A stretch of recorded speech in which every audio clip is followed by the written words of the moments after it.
அதிமுக பாஜக கூட்டணி திமுக கூட்டணியை தோற்கடிக்கிற அளவுக்கு பலம் பெறவில்லை. பர்செப்ஷன் வாரில் பின்தங்கி இருக்கிறது.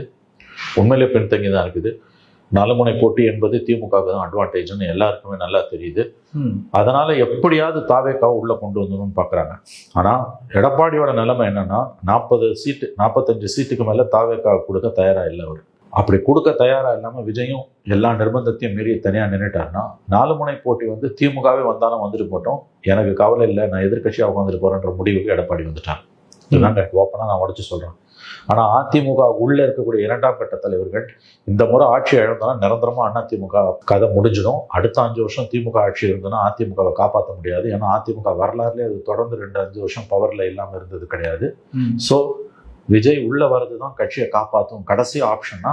அது 80 சீட்டாக இருந்தாலும் பரவாயில்ல, 70 சீட் வரைக்கும் இறக்கி அவர் கொண்டு வந்துடலாம். நம்ம அப்படி கொண்டு வந்துட்டோம்னா ஆட்சியை பிடிச்சிடலாம்.